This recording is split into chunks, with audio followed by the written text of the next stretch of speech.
밤의 도서관. 임수정. 이 남자는 끈질기다. 10여 분째 같은 말을 반복 중이다. 콧등의 안경이 거칠어진 숨소리와 함께 실룩댄다. 뭐가 그리 빡빡해. 옛날엔 다 해줬는데. 네, 선생님 죄송해요. 반납하지 않은 책이 있어서 대출 안 돼요. 이따 갖다 준다고. 그러니까 빌려줘. 죄송해요. 그리고 그 책도 기한이 넘어서 반납해도 대출 안 돼요. 나는 최대한 덤덤하게 말을 이었다. 보통 사람들은 이쯤 되면 포기하기 마련이었다. 자격이 정지된 사람들에게 도서 대출을 거절하면 옛날 사서는 다 해줬는데 하고 몇 마디 우쭐거리다 셀룩해져 나가는 게 보통이었다. 그는 빌리려던 정글만리 3권을 손바닥으로 지그시 누르며 나를 노려봤다. 이봐. 내가 지금 대낮에 책이나 빌리러 왔다고 무시하는 거야? 불똥이 예상한 방향으로 튀었다. 평일의 마을 도서관 안. 이곳엔 남자와 나 둘뿐이라는 것도 한 이유였을 것이다. 나는 내 앞의 책을 어루만졌다. 불안한 사람은 쉽게 분노한다. 불안을 다른 불안으로 대체하기 위함이라고 알랭드 보통은 말했다. 이 남자는 지금 융통성 없는 사서에게 분노하고 있다. 하지만 내게 그의 불안을 위로하기 위해 규칙을 무너뜨릴 이유는 하나도 없다. 도서관의 모든 것은 규칙대로다. 책은 천국 기호대로 제자리에 있을 것. 자격이 없는 사람에겐 대출하지 말 것. 하지만 난 방문하는 사람을 차별하지 않았다. 남자의 말처럼 방문 시간대나 혹은 차린 입성에 따라 사람을 평가하는 일은 없었다. 나는 조금 억울해진 기분으로 한숨을 꾹 누른 뒤 또박또박 말했다. 죄송합니다. 규정상 대출 안 돼요. 남자는 시뻘개진 얼굴로 씩씩대다 책을 내리치듯 내려놓은 후 문 쪽으로 향했다. 사물함형 신발장에서 신발을 찾는 것이 어려운 모양인지 한참 부스럭대다 씨발 하고 소리를 질렀다. 미 반납자에게 대출을 해주지 않는 건 나의 원칙이었다. 1년 전 10평 남짓한 마을 도서관의 사서로 왔을 때 전임자는 좋은 게 좋은 거라며 대출 정지 회원에게도 책을 빌려주라고 했다. 마을 도서관은 동네 장사라는 말과 함께 아는 얼굴과 사소하게라도 싸울 필요 없다는 것이 그녀의 주장이었다. 나는 웃으며 고개를 끄덕였지만 어림도 없는 일이었다. 하나를 봐주면 더 많은 것을 봐주어야 한다. 여지를 주지 않는 것이 피차 깔끔한 일이었다. 문득 남자의 대출 목록이 궁금했다. 화면으로 상체를 기울여 글씨를 읽는다. 52세. 그는 6개월 전 도서관 회원이 되었다. 회원 가입 초기엔 자기 개발서를 읽다가 지금은 스님들의 에세이나 심리서, 공인중개사 매뉴얼 같은 실용서를 빌렸다. 최근엔 김은이나 김영하 같은 중년 남성 작가의 소설을 빌리는 일이 많아졌다. 그는 실직 중일 것이다. 사회로 복귀하고 싶지만 뜻대로 되지 않는 상황에 마음을 다스리는 중일 것이다. 사람들의 대출 목록을 보면 스쳐가는 욕망과 그를 가로막는 현실이 보였다. 너무 큰 비약이라 해도 할 수 없었다. 아기 엄마들이 여러 권의 육아서 뒤에 수줍게 끼워 넣은 연애소설의 제목은 돌아가고 싶은 지점을 말해주었다. 은은하게 틀어놓은 클래식 라디오의 볼륨을 살짝 높인다. 하늘색 책장이 가지런한 10평 남짓한 도서관의 공기가 잦아들었다. 남자가 책을 뒤적이던 서가 앞에 섰다. 오는 사람의 대부분은 서가에서 빼내 읽은 책을 반납 카트에 가져다 두지 않고 자신이 뺐다고 생각하는 자리에 대충 끼워 두었다. 바쁘지 않은 시간엔 사람이 들고 날 때마다 그들이 머문 서가 앞에 가서 분류가 흐트러졌는지 확인했다. 미생, 청구기호 813.6 윤74 디귿가 제자리를 잃고 저 자리에 꽂혀 있었다. 책을 뽑아 제자리에 넣었다. 다른 책은 제자리에 있을까? 얼굴을 가까이 붙인 채 순서를 확인한다. 눈이 시리다. 책의 작은 분류 기호를 확인하다 보면 어느 순간 깨알 같은 문자들이 엉겼다. 안경을 벗고 시큰거리는 눈을 문질렀다. 주머니의 안약을 흔들어 놓고 잠시 눈을 감는다. 두꺼운 안경을 잠시 벗을 때마다 왠지 머리가 더 아프다는 생각이 들었다. 부해진 눈을 몇 번 깜빡이다 다시 안경을 쓴다. 약을 넣으면 잠시 앞이 잘 보이지 않았다. 눈을 감고 있어야 하지만 나는 크게 눈을 뜬 후 서가를 노려보았다. 볼 수 있는 정도를 가늠해 보는 것이다. 사람이 없음을 확인하고 뒤쪽 벽으로 붙은 후 앞 서가를 바라본다. 흐려졌다 뭉개졌다 하는 책의 제목을 읽으려고 애쓴다. 모양도 색도 다른 제목들이 하나로 뭉친다. 나는 덤덤하게 또 몇 권의 책과 이별한다. 산동제에 넣으셔서 하루 정도 뿌옇게 보이고 핏버짐 있으세요. 운전하시면 안 돼요. 의사에게 엄마와 같은 병명으로 실명이 진행 중이라는 얘기를 처음 들었던 날, 간호사는 가려는 날 붙잡고 자잘한 주의사항을 얘기했다. 동공을 크게 하는 약을 넣었으니 하루 정도 주의하라는 것이었다. 시야가 점점 좁아지고 어느 순간 아무것도 보지 못하게 될 사람에게 하루치의 주의사항을 조목조목 설명하는 것이 우스워 나는 그녀의 얼굴을 빤히 바라보았다.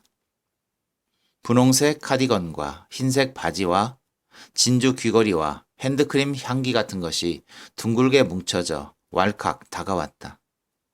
향기 때문이었을까? 눈물이 흘렀다. 찰칵 문이 열렸다. 나는 대출 데스크로 가서 앉아 보던 책을 펼쳤다. 언젠가 눈앞의 글씨도 보지 못하는 날이 올 터였다. 나는 그 전에 최대한 많은 책을 읽고 싶었다. 낮의 도서관을 찾는 사람은 별로 없었다. 아직 어린이집에 보내지 못하는 아이와 함께 시간을 보내려는 엄마가 들러 자신은 잡지를 보고 아이는 마룻바닥을 기며 아무 책이나 입으로 빨게 두곤 했다. 우연히 아는 엄마를 만나면 아이가 지난밤 얼마나 자신을 힘들게 했는지 과장을 섞어가며 떠들었다. 그러다 아무렇게나 돌아다니던 아이들이 넘어지기라도 하면 호들갑을 떨었다. 도서관은 사랑방이에요. 시의 담당자는 마을 도서관의 존재 이유를 그렇게 설명했지만 나는 왜 하고 많은 장소 중 도서관이 사랑방이 되어야 하느냐고 생각했다. 그들은 그렇게 한참을 떠들다 대출할 책을 내밀었다. 육아서가 대부분이었다. 요즘은 같은 책을 찾는 사람들이 늘어났다. 알고 보니 스타 강사의 유튜브에 소개된 책들이었다. 인생은 다 자기 하기 나름이라고 늘 강조하는 강사는 자신이 권하는 책을 읽으면 인생도 변할 것이라는 주문을 거는 것 같았다. 낮에 혼나고 밤에 우는 엄마들이라는 긴 제목의 책을 보고 한 여자가 손뼉을 친다. 이거 완전 내 얘기다. 그들의 공감으로 수다는 다시 시작됐다. 나는 다시 내 앞의 책에 집중했다. 퉁퉁한 손이 책상 위로 책을 올려놓는다. 그레이의 50가지 그림자. 책 표지엔 뱀처럼 요염해 보이는 회색의 넥타이가 그려져 있었다. 대출이요? 네, 카드 주세요. 어머, 내 정신 좀 봐. 여기 있어요. 김춘구.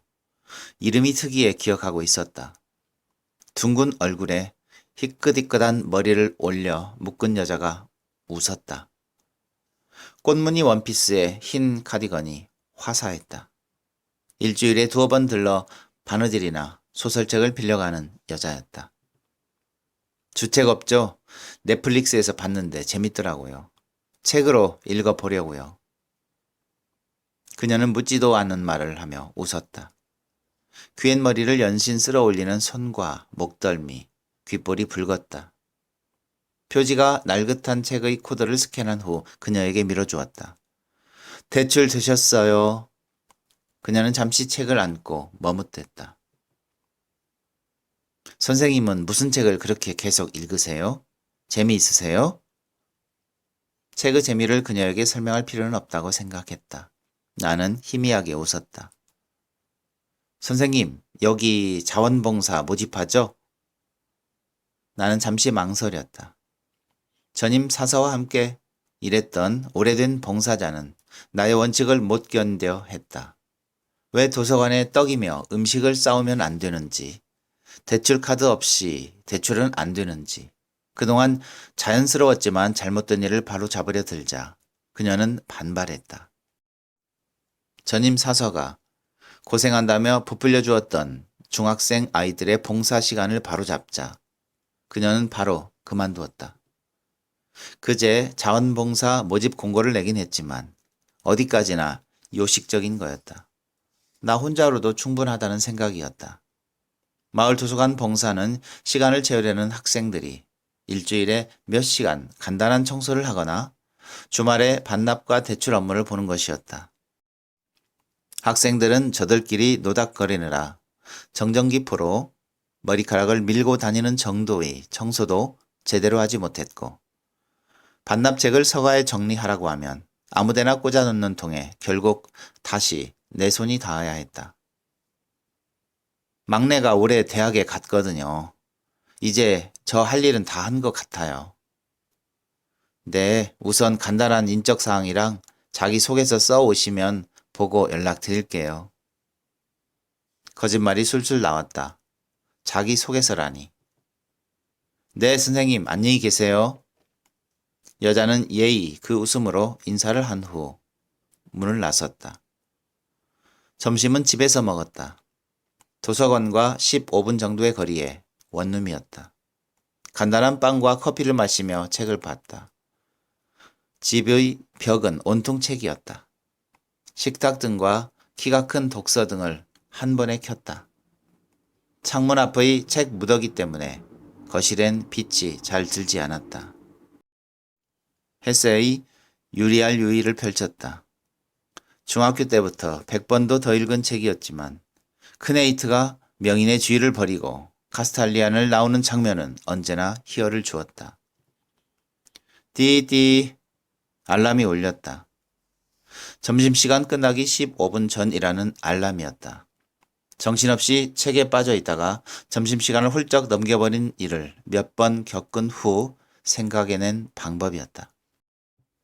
정자와 자그마한 놀이터에 있는 공원을 지나야 했다. 늘 같은 시간에 나와 앉은 노인이 보였다. 그의 무릎이 손바닥만한 라디오에서 간드러진 트로트가 흘러나왔다. 노인은 어울리지 않는 노래를 견디는 듯 두 손으로 지팡이를 꼭 끌어안고 있었다. 가을의 볕은 작은 먼지에 가려운 듯 뿌옇게 뭉쳐서 떠다녔다. 안경을 벗고 콧등을 문질렀다. 부연 세상이 하나로 뭉쳐 둥글게 돈다. 광활한 크리스탈리안에서 빠져나와 도서관을 향해 걷는 길에 맥이 빠졌다. 책 속에서 현실로 돌아오는 순간의 갭은 언제나 나를 흔들었다. 책 속의 활자만큼 세상은 선명하지 않았다. 학원이 끝나는 시간이 되면 도서관은 아이들로 북적였다. 아이들은 바닥의 탁자에서 숙제하고 학습 만화를 뒤적였다. 여자아이들은 서로의 필통을 열어보며 낄낄대다 가끔 대출 데스크로와 전화를 쓰겠다고 부탁했다. 도서관이라는 것을 부모에게 알리려는 것이었다. 사이가 좋지 않은 친구가 오면 힐끗거리며 옆 친구와 귓속말을 했다. 남자아이들은 브롤스타즈 카드를 바닥에 펼쳐놓고 누구의 캐릭터가 더 좋은지 떠들었다.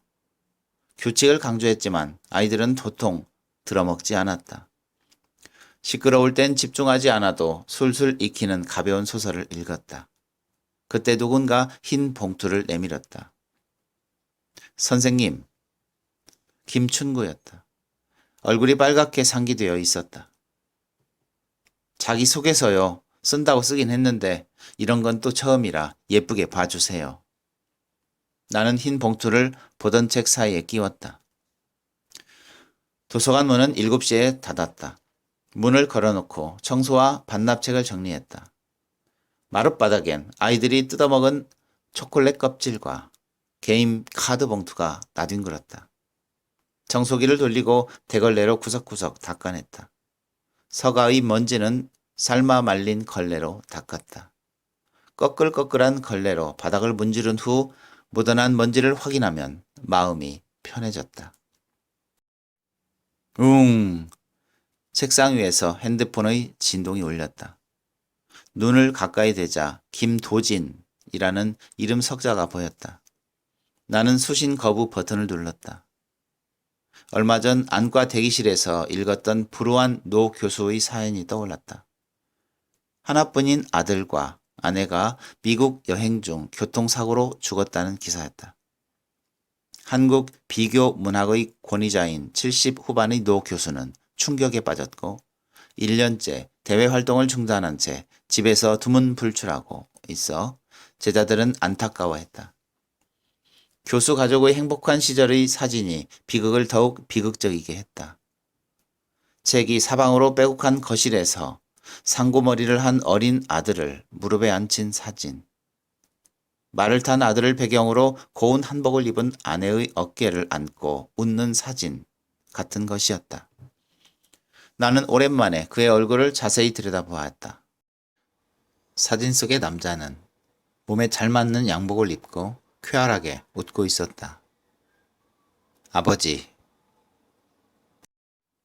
나는 그의 사진을 볼 때마다 그와 내가 닮지 않았다는 사실에 안도했다. 핸드폰은 한참을 울리다 꺼졌다. 곧 문자가 왔다. 같은 내용의 문자는 지치지도 않고 쌓이는 중이었다. 잘 지내니? 연락 부탁한다. 상의할 것이 있다. 네 아버지한테 가서 살아. 꼭. 엄마의 유언이 담긴 쪽지였다. 18살 딸을 두고 죽는 엄마가 예외로라도 남길 법한 미안하다는 말 한마디 없었다. 엄마는 시인이었지만 자신의 연기에 도취된 배우 같았다. 대학 입학 후 바로 등단한 그녀는 생애의 아름다움에 시인이라는 아우라까지 더해져 환호를 받았다. 하지만 그녀는 30살이나 많은 지도 교수의 아이를 가졌다. 나는 가끔 그녀가 나를 낳은 건 평생 원없는 비탄이나 하려는 의도였다고 생각했다. 나로 인해 엄마의 곡절 많은 삶은 액자에 갇힌 듯 완성되었다. 엄마는 평생 사랑에 빠진 20살 여자였다. 너를 가졌는데 지우라고 외할머니랑 삼촌이 난리잖아. 새벽에 가방 하나만 들고 경주행 시외버스를 탔지. 왜 경주였는지는 몰라.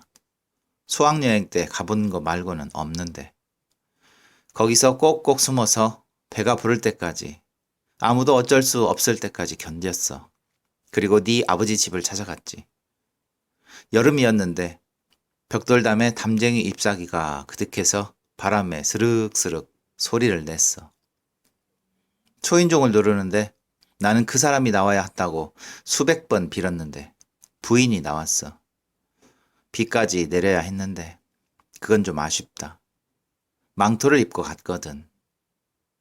테스처럼. 비에 젖어 떨며 모자를 내리면 얼마나 멋졌을까. 여름에 무슨 망토? 미쳤어? 내가 이렇게 물으면 엄마는 하얀 이를 드러내고 깔깔 웃었다. 사생활을 가지고 피신했다는 얘기를 무용담처럼 늘어놓는 여자는 정상이 아니다. 푸른 배를 안고 교수의 집 초인종을 누르던 그 밤의 이야기를 나는 진절이 나도록 들었다. 이야기의 주인공은 뱃속 아이가 아니라 시련에 처한 여자였다. 담쟁이 넝쿨이 가득한 벽에 기대선 시름이 가득한 얼굴로 망토를 입은 아름다운 여자. 담쟁이 넝쿨로 말하자면 나도 물릴 정도로 봤다. 10살 때부터 매달 말일이면 생활비를 타기 위해 나는 그 집에 갔다. 나는 그 집 벽에 매달린 담쟁이로 계절을 가늠했다. 시뻘건 줄기에 뾰족한 눈 같은 순을 내밀면 봄, 어린아이 손 같은 퉁퉁한 입이 무성히 흔들리면 여름, 자주색 열매가 열리면 가을. 그것은 겨울엔 빨간 금을 긋듯 벽을 기어 다녔다. 엄마는 돈이 부족하지 않았다. 나를 낳았을 때 이미 아버지의 본가에서 큰 집과 평생 먹고 살 만큼의 몫을 받았다고 했다. 내가 겪어야 했던 모멸은 그저 자신을 돌아보지 않는 아버지의 삶에 작은 균열이라도 내고 싶은 엄마의 오기였다. 아버지는 서재에서 나를 내다보지 않았고 어쩌다 봐도 별다른 표현을 하지 않았다. 늘 나를 맞은 건 옥색 한복을 곱게 차려입은 아버지의 본처였다. 그녀는 내가 간다는 전화를 받고도 미리 봉투를 준비해 두지 않았다. 내 얼굴을 흘끗 본 후 느릿느릿 2층 계단으로 올라가 오랜 시간 동안 내려오지 않았다. 나는 거실에서 앉지도 못하고 그녀를 기다렸다. 테니스를 하고 돌아오는 아버지의 아들은 나를 보지도 않고 빠르게 위로 올라갔다. 땀으로 젖은 그의 발이 희뿌연 자국을 마루에 새기며 사라졌다. 그 집 거실의 온 벽면엔 책이 가득했다. 아버지의 책과 함께 일본 야구 기록집, 테니스 교본, 주부 잡지 등 종류가 다른 책들이 사이좋게 꽂혀 있었다. 그 불규칙한 어울림이 그들의 단란한 생활을 증명했다. 책을 꺼내볼 용기는 없었다. 제목을 눈이 아프도록 읽어내렸다. 다리가 아프다는 느낌마저 잊을 즈음 그녀가 내려와 봉투를 손에 떨어뜨렸다. 나는 그 집을 천천히 걸어 나왔다. 겨울이 채 가시지 않는 봄날, 담쟁이 넝쿨의 붉은 순이 벽을 타고 나를 따라왔다. 엄마는 보나마나 술을 마시고 있을 터였다. 내게 이런 모멸을 겪게 하고도 피해자 행사를 할 그녀를 보기 싫었다. 버스를 타고 시내의 큰 서점에 갔다. 그 집 거실에서 읽지 못한 책을 찾았다. 그리고 봉투의 돈으로 값을 치렀다. 낮이고 밤이고 복수하듯 책을 읽었다. 이해도 되지 않던 책들의 활자가 스스로 일어서 걸어오는 날이 있었다. 쉬는 날이면 도서관에서 살았다. 사람이 오지 않는 서가 사이에 앉아 책을 읽고 있다가 녹진한 석양이 들이올 때 아쉽게 책을 덮었다. 엄마는 책을 손에 놓지 않는 나를 활자 중독이라며 은근히 자랑스러워했다. 그 집 자식은 테니스 선수인데 라는 말과 함께. 하지만 나는 한 번도 내 길 위에서 아버지라는 사람을 만나게 될 것이라고 기대하지 않았다. 그건 책에 대한 모독이었다. 잠이 오지 않은 밤은 집을 나선다. 공원 벤치에 앉아 가로등 아래 떠다니는 먼지와 멀리서 들려오는 고등학생 아이들의 웃음기 섞인 괴성을 들었다. 저 멀리 도서관의 검은 윤곽이 보인다. 나는 조심스럽게 그곳으로 향했다. 캄캄한 건물을 더듬으며 문고리를 찾는다. 차갑고 둥근 문고리에 열쇠를 넣자 띵 하는 소리와 함께 찰칵 문이 열렸다. 재빨리 안으로 들어갔다. 낮의 남자가 밤에 도둑처럼 숨어든 나를 보면 뭐라고 할까? 어둠 속이지만 오히려 자유롭다. 캐비닛을 열고 작은 스탠드를 꺼낸다. 책상 아래 조그만 빛이 번진다. 반딧불처럼 책상 틈으로 새어나오는 주황색 불빛을 깔고 나는 바닥으로 들어 눕는다. 손으로 바닥을 가볍게 쓸고 불빛에 비춘다. 하얀 먼지가 조금 묻어난다. 매일 저녁 청소를 해도 조금만 지나면 바닥엔 먼지가 가라앉아 있었다. 나는 그 먼지가 책들이 뿜어내는 숨이라고 생각했다. 눈꺼풀을 내린다. 책의 숨이 내게 가라앉고 나는 다시 숨을 내뿜는다. 책은 고유의 향기를 가지고 있다. 나는 가슴 깊이 그것을 들이마신다. 책은 다시 내 숨을 들이킬 것이다. 책과 함께 숨을 쉰다. 전날 읽던 책을 펼쳤다. 전쟁터에서 20년 만에 만난 아버지는 아들의 말을 뺏어타고 달아난다. 책 속의 사건은 내게 불행의 스펙터클을 예습시키려고 한다. 하지만 불행은 예습한다고 고통이 경감되는 것은 아니다. 나는 책을 처음 읽었을 때 느꼈던 강렬한 감정, 외로움, 사랑 같은 것들을 복습한다. 활자가 차분히 나를 덮는다. 책 속의 세상은 순정했다. 출구를 찾을 수 있는 미로를 헤매는 사람들이 부러웠다. 책이 재미있어요? 라고 묻는 사람들은 모르는 세계. 문득 생각난 김춘구의 자기소개서를 펼쳤다. 흰 종이에 볼펜으로 또박또박 눌러 쓴 둥그런 글씨가 눈에 들어왔다. 이름 김춘구, 생년월일 1961년 7월 8일. 안녕하세요. 제 이름은 김춘구입니다. 자기소개서는 처음이라 어떤 말을 써야 할지 모르겠어요. 저는 경남 창녕여고를 졸업했습니다. 슬하에 일남 일녀가 있어요. 장남은 공무원이고 딸애는 올해 여대에 들어갔어요. 아저씨는 퇴직 후 집에 계셔요. 제가 도서관에서 봉사한다고 하니 점심도 직접 챙겨 드시겠다고 좋아하세요. 제가 제일 좋아하는 작가는 박경리와 박완서입니다. 어렸을 적부터 책과 사람을 좋아해 서점을 차리는 게 꿈이었어요. 여러 사람도 만나고 책도 읽으며 즐겁게 봉사하고 싶어요. 도서관에 있고 싶어요.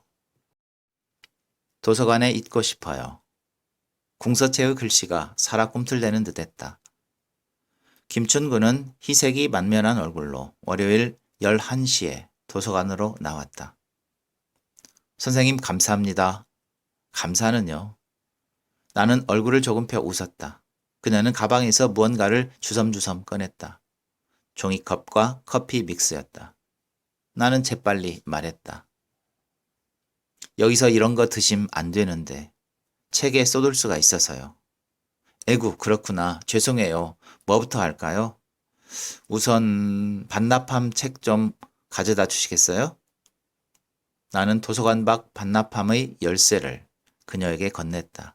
그녀는 웃으며 밖으로 나갔다.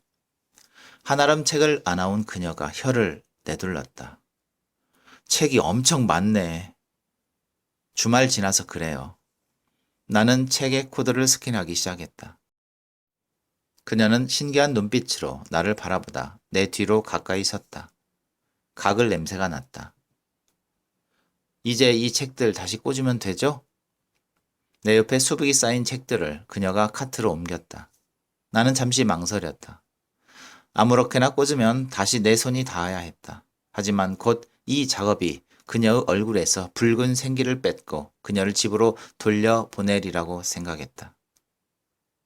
제가 어떻게 하는지 보여드릴게요. 나는 문학책 몇 권을 집어 800번대 서가에 멈췄다. 청구 기호에 따라 정확한 자리에 넣어야 검색 후 쉽게 찾을 수가 있어요. 분류 기호가 낮은 책부터 왼쪽에서 오른쪽으로 책을 꽂아요. 와, 그냥 아무렇게나 꽂혀 있는 줄 알았는데 얘들도 다 질서가 있네요. 문학은 800번대 또 한번 해보시겠어요? 꼭 정확한 자리에 넣어야 해요. 나는 강조했다. 그녀는 환히 웃으며 고개를 끄덕였다. 선생님, 그런데 이 분류는 무슨 기준이에요? 듀이 십진 분류법을 기초로 만든 뭐라고 그랬었는데 저도 배운 지가 오래돼서 기억이 잘 안 나요. 기억이 나지 않을 리가 없었다. 동기들은 다 끔찍해했던 분류법을 나는 재미있게 공부했다. 듀이의 분류법은 내게 인류 문화의 발전 과정을 재현한 것으로 느껴졌다. 000은 총류로 어떤 분야에도 속하지 않는 모든 것의 시작을, 100은 사유를 위한 철학, 200은 신을 위한 종교, 300은 인간이 만든 사회, 400은 소통을 위한 언어, 500은 생존을 위한 자연과학, 600은 기술 과학이었다. 700은 예술, 800은 문학, 마지막으로 900은 이 모든 것을 기록한 역사로 내게는 온 세상이 도서관 안에 존재했다. 그녀는 뭔가를 중얼거리며 몇 번의 시행착오를 거친 뒤 정확히 책을 분리해 꽂았다. 나는 이상해진 기분으로 자리에 앉아 읽던 책을 다시 펼쳤다. 김춘구는 정해진 봉사 시간 외에도 매일매일 도서관에 들렸다. 올 때마다 직접 만든 무언가를 가져와 건넸다. 직접 만들었다는 인절미, 코바늘로 뜬 수세미, 테두리에 술을 넣은 수건 같은 부담스러운 것들을 들고 환하게 웃었다. 거절할 수 없어 하나둘 받은 것들이 점점 몸피를 불리고 있었다. 김 선생, 내가 뭘 가져왔는데. 반말은 덤이었다. 불길한 기운이 엄습했다. 나는 안경을 벗고 눈을 문질렀다. 내가 만들었어요. 커다란 나무 쟁반 위에 둥근 숯 조각과 대나무, 보라색 난과 흰 자갈이 우뚝한 부작이었다. 나는 목소리를 가다듬었지만 어쩔 수 없이 새된 소리를 뱉었다. 이걸 여기 두라고요? 이게 숯이라 천연 가습기예요. 공기도 좋아지고 관리는 제가 할게요. 어디가 좋을까? 아, 여기 중간 책장이 좋겠다. 그녀는 자연스럽게 그것을 책장 위에 얹었다. 나는 눈 뜨고 코 베인 사람처럼 멍하니 그녀를 바라보았다. 안녕하세요. 한 무리의 여자들이 문을 열고 들어왔다. 일주일에 한 번씩 독서 모임을합시고 수다만 떨고 가는 여자들이었다. 와, 이게 뭐예요? 너무 맛있다. 김춘구의 얼굴이 기쁨으로 가득 찼다.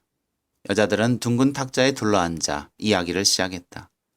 내 눈치를 보느라 시끄럽게 하지는 못하는 편이었다. 하지만 곧 목소리는 높아졌고 그럴 때 나는 클래식 라디오의 볼륨을 높였다. 모임은 늘 정해진 시간보다 늦게 시작되었다. 매번 늦는 한 여자 때문이었다. 죄송합니다. 여자가 들어왔다. 갓난쟁이 티를 겨우 벗은 아이를 데려오는 여자였다. 늦은 것이 미안한지 아이를 데려오는 것이 미안한지 알 수는 없었지만 그녀는 늘 미안하다는 말을 되풀이했다. 그녀는 아이를 바닥에 뉘어두고 까슬한 얼굴을 연신 손으로 쓸며 오가는 이야기에 귀를 기울였다. 하지만 몇 분 만에 아이는 몸을 뒤채다 울음을 터뜨렸다.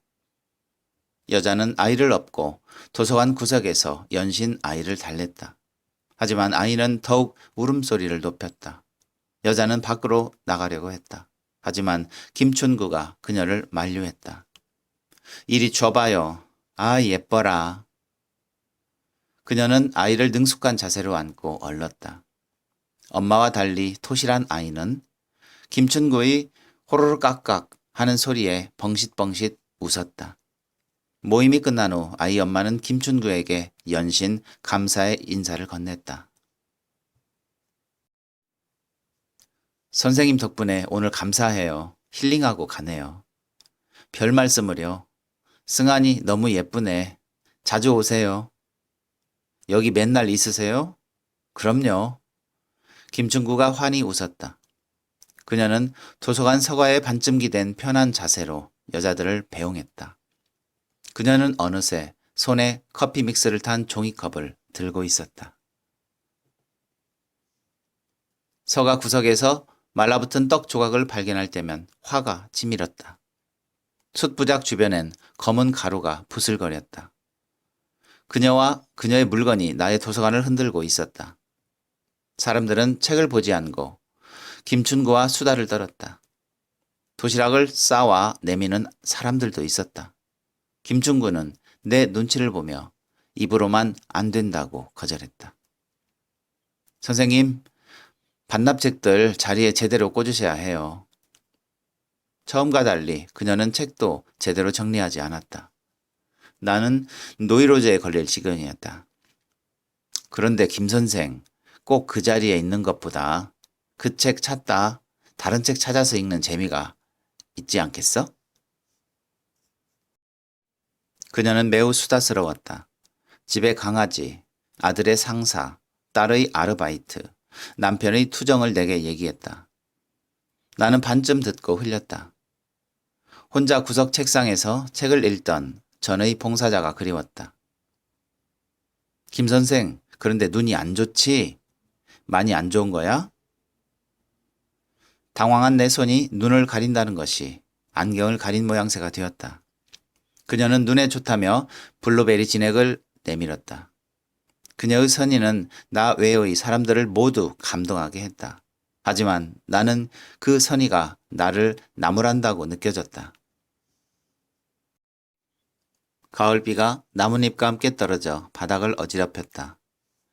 바닥에 남쭉 달라붙어 어지러운 그것들은 뭉개지고 포개져 나름의 무늬를 만들고 있었다. 아버지의 전화는 점점 집요해졌다. 나는 족족 수신 거부를 눌렀다. 전화번호를 아예 차단해 두지 않는 내 안의 어떤 욕구도 같이 경멸했다.